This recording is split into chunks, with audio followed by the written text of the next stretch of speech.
Get me that signal. We need more power.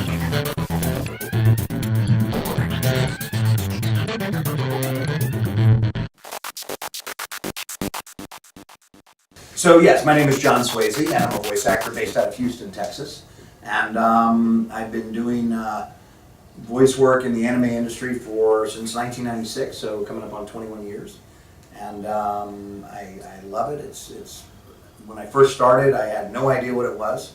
Of course, it was very, to me, I think, very young in its infancy stages. Actually, it was very kind of fringy, and now, of course, it's very more mainstream. And I'm just very fortunate to be in Houston, Texas, where a company called ADV Films started, and then FUNimation sprung up in Dallas.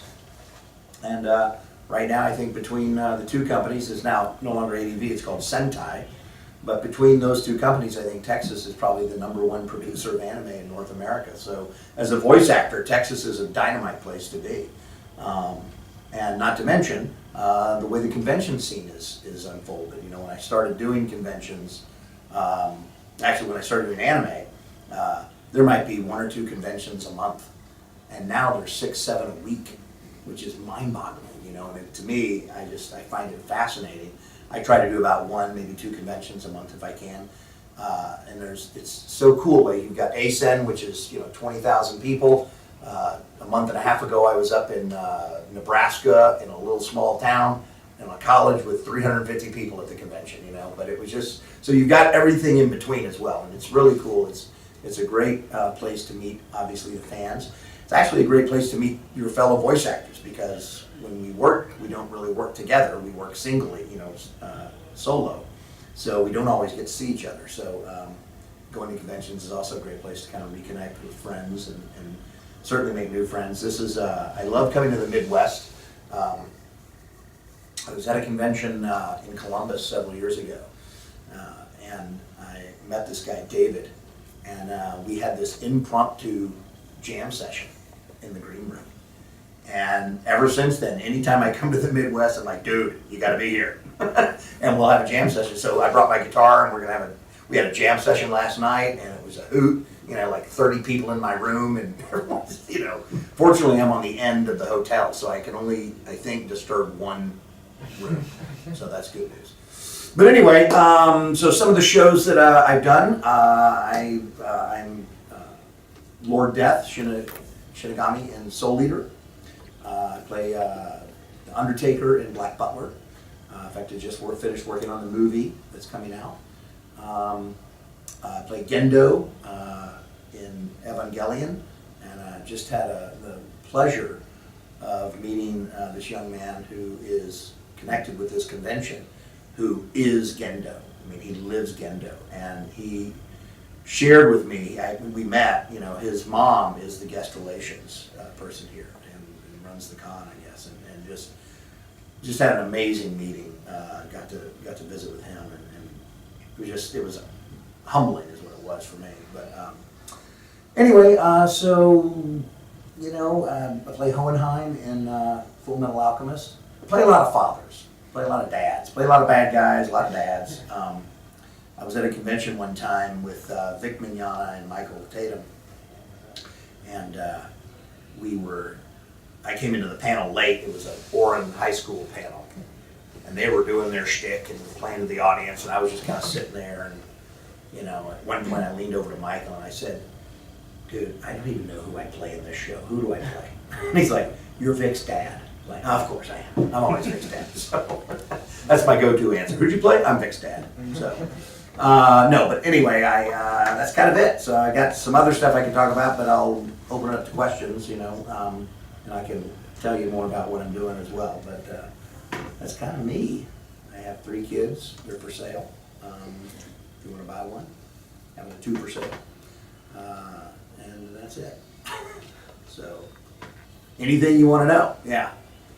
Hey John, Elliot from the Voice of E. What have been your most challenging roles and why? I've had a couple of very challenging roles. When you do a lot of voice work, you got to get and I've been doing this for, like I said, over 20 years. And I've got a particular voice, and I don't do young kids. I don't do what Chris Patton and Vic and Todd Havercorn. I can't do that voice, you know. But so I tend to play a lot of older guys, more, you know, stern type stuff. I did one show called My Bride is a Mermaid. I played Gosuburo, and he's the father, you know. But every line he did, he yelled. So it was like, literally, "Good morning! Nice to meet you!" You know, it was like, so every line was like that. So we would work for 15, 20 minutes, and then take like a 45-minute break. Because, oh, shoot, excuse me, terribly rude. Stop it. So that was challenging. But I would say the most challenging thing I've ever done was about a year and a half ago. I worked on a movie called The Boy and the Beast, which is Mamoru Masada's film. And I played the Beast. And I think I've never poured more into that. I've never poured more into a role than I did that role. And it was because I just wanted to get it so right and so perfect.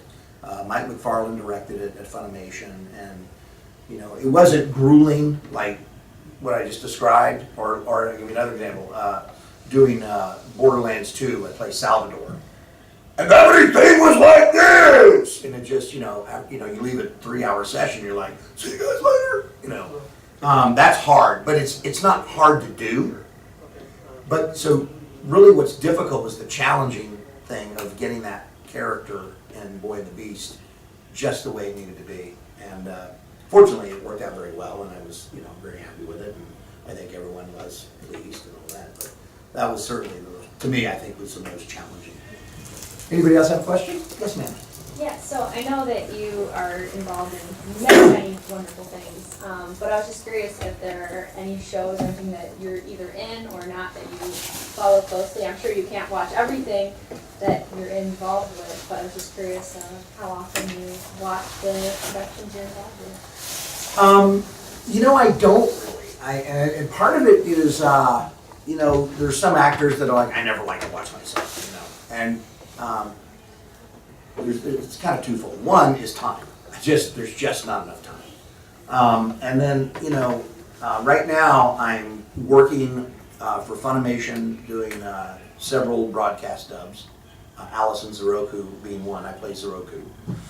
And who's a father figure. He talks like this. And I'm also working on a show in Houston directing. It's called Ushio and Tora. And that's from 2 to 9. So I just don't have the time. I don't have the bandwidth to sit down and go, let me watch these shows. Boy and the Beast, again, I go back to that, loved it. Watched that one, but it's a movie, you know, it's not something I've got to kind of involve myself with.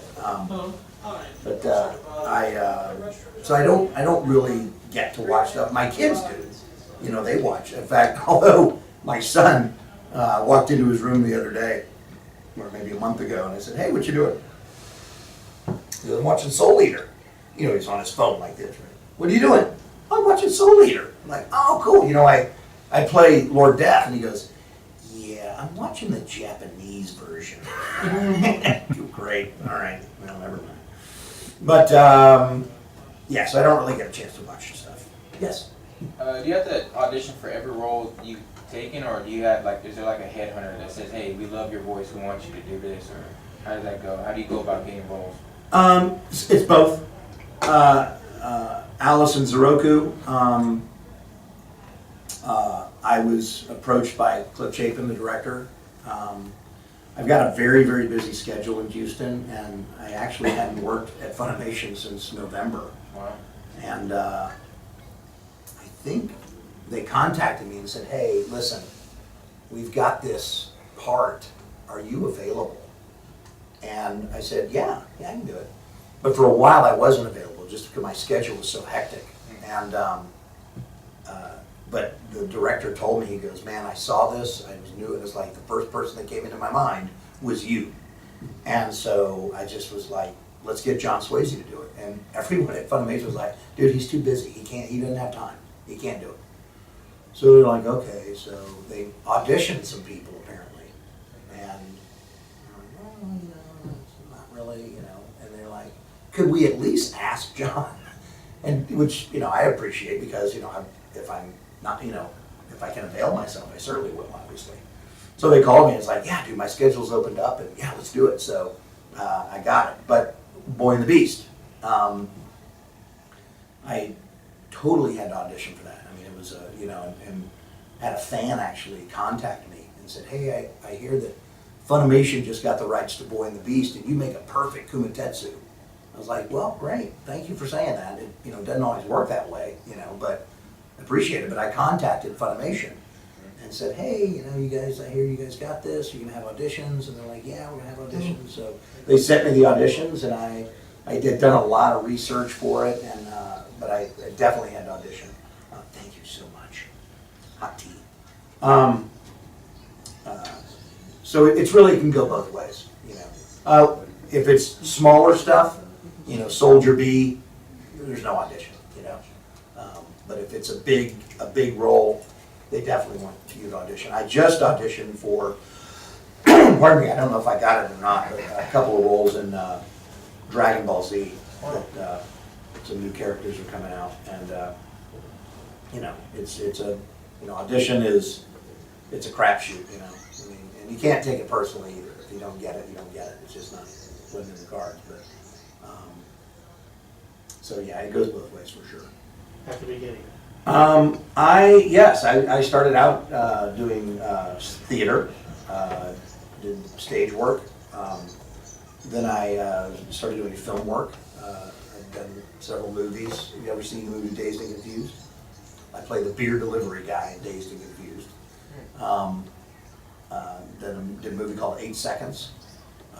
It's a movie about a bull rider playing Frost. And most of the roles, when they come to Texas, the movie, it's not a starring role. It's supporting and bit characters and stuff like that. But done a lot of commercials and stuff like that. But I started doing voice work probably in 1990, doing commercials and things like that. And about 1995, I really kind of, just by the grace of God and the stars aligning and all that kind of stuff, I really started focusing on voice work and landed some accounts and was doing a lot of commercials and industrial narration and this kind of stuff, and making, knock on wood, was making a very good living. And then in '96, a friend of a guy I met who in Houston goes, yeah, I do a lot of voice work too. And I'm like, well, that's interesting. I mean, I don't want to sound like a jerk, but it's a small community, and I'm surprised we've never crossed paths before.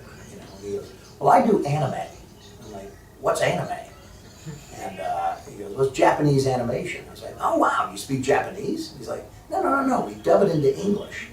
So I was like, oh. And he goes, we got to try it. So I went and auditioned, and absolutely, it was probably the worst audition I've ever had in my life. I walked in, and they go, okay, so here's what we're gonna do. You watch the screen, here's the script, paper script, you watch the screen, and when you got headphones on, when you hear the Japanese talking, you talk. Say these lines here. Like, okay. So they go, okay, you ready? Like, yeah. All right, record it. And I'm in the booth, and I'm like,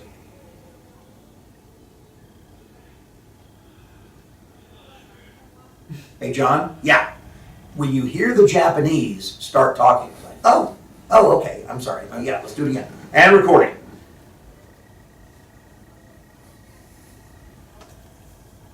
John, yeah. When you hear the Japanese start talking. Okay. Recording. Here we go.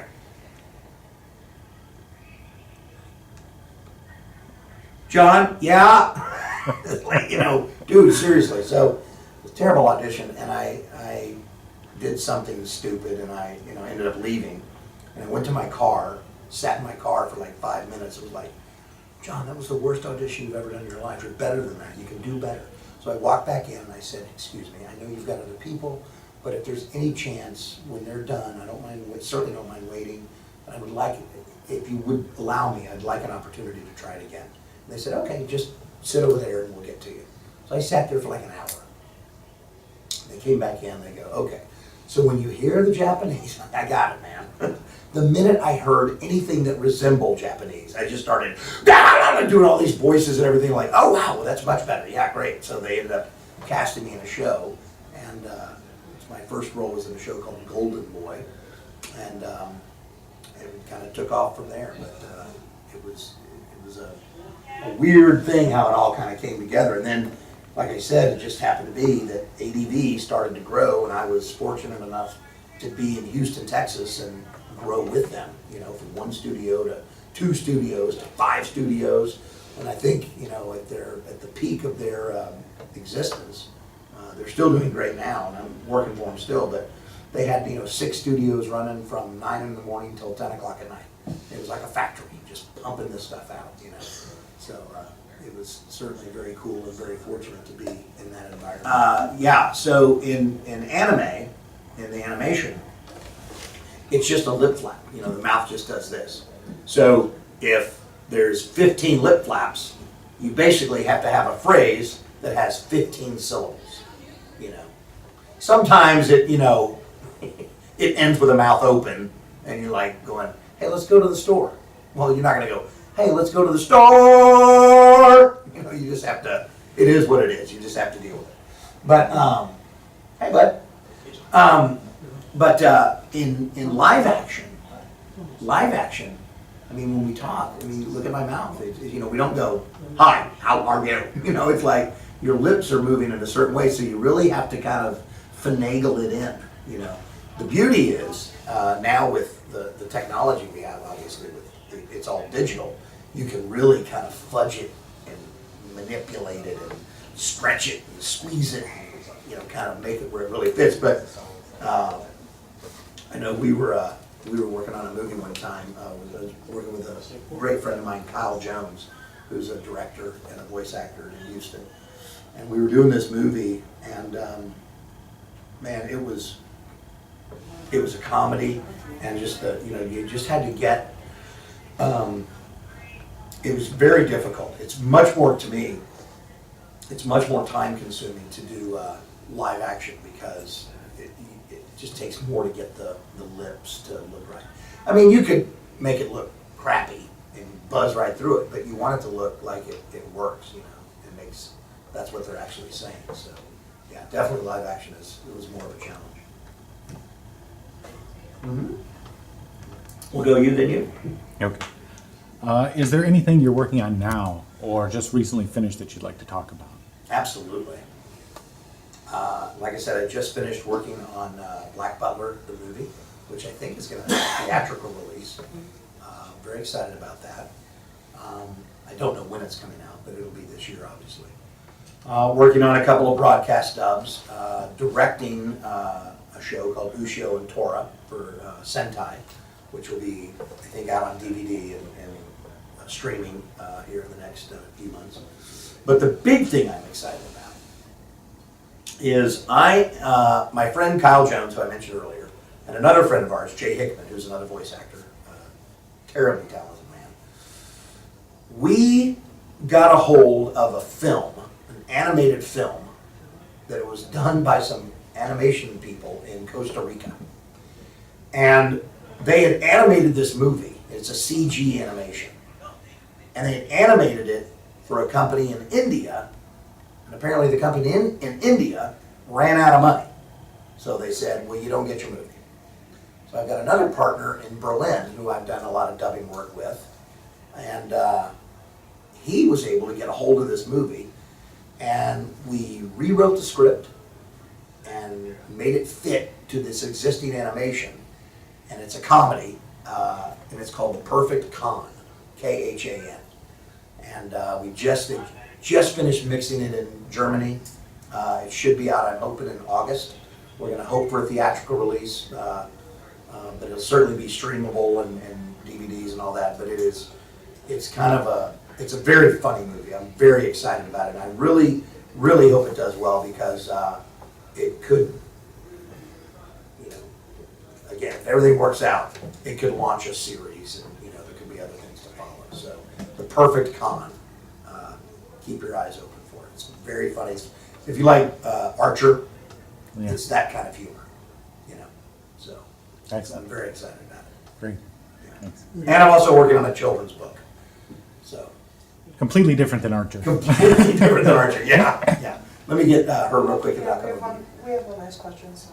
Oh, well, I'll do both. No, we can do both. Real quick. We'll do it real quick.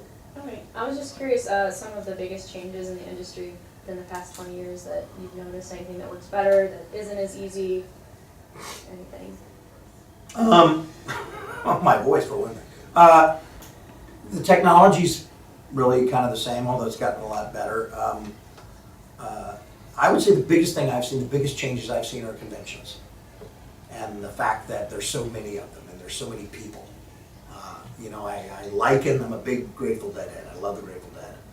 And I liken conventions to going to a Grateful Dead show. Because there's so many people here and they're all here for one reason. To hang out with their own tribe. You know what I mean? They want to hang out and be with like-minded people. Nobody's going to judge you. Nobody cares. You can dress up how you want. You can put out your free flag and just be you. And nobody, they're all there to support you. And it's a very loving and very inclusive, not exclusive. It's very inclusive. And I love that about that. And the fact that there's so many conventions now, I think is a testament to how big. Thanks, you all John. very much. Thanks a lot. Appreciate y'all having me. That's it. We need more power. Oh, clap.